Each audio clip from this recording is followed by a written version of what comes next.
My YouTube channel সকলোকে মোৰ চেনেললৈ স্বাগতম জনাইছোঁ।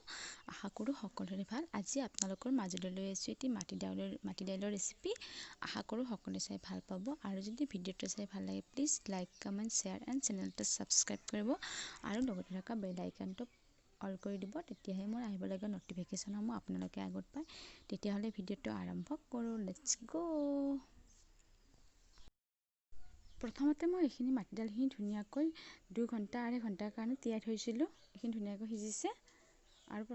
আৰু লৈছোঁ মই ডাঙৰ চাইজৰ পিঁয়াজ এটা কাটি, 3 খিলা তেজপাত, আদা আৰু জলকীয়া পেষ্ট, শুকান জলকীয়া 3টি, আলু এটা কাটি লৈছোঁ আৰু 8-9 ফুটা নহৰু থেতেলিয়াই লৈছোঁ। এইখিনি সামগ্ৰী ধুনীয়া এটা ৰেচিপি হ'ব। আৰু লৈছোঁ মই জিৰা পাউডাৰ। প্ৰথমতে মই কেৰাহীখনত তেল দি ল'ম। এতিয়া মই তেল দি লৈছোঁ। প্ৰথমতে ইয়াতে দিম পাঁচফোৰণ। এইটা ধুনীয়াকৈ ফুটালৈকে মই এতিয়া দিম ইয়াতে জলকীয়া 3টা।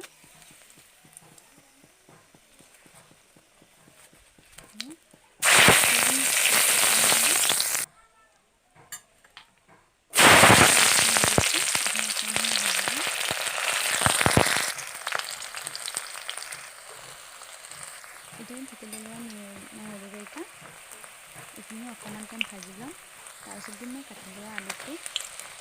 এইখিনি অকণমান লৰাই ল'ম। তাৰপিছত দিম মই দালিখিনি।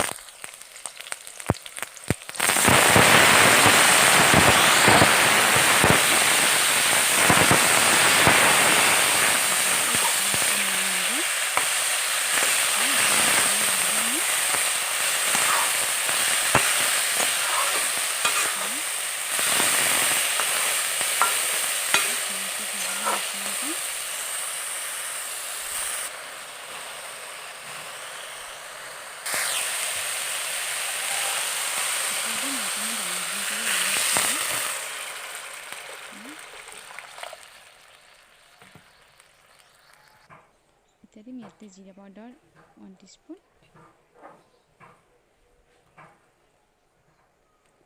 থেতেলি লোৱা আদাখিনি দিছোঁ আৰু দিম থেতেলি লোৱা জলকীয়াখিনি।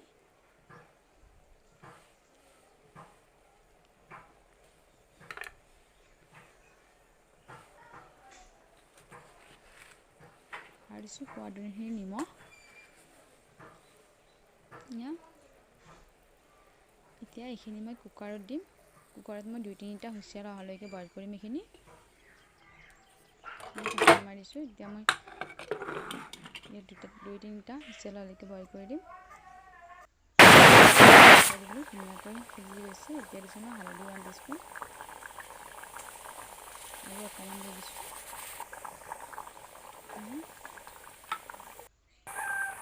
চাওকচোন কি ধুনীয়া হৈছে।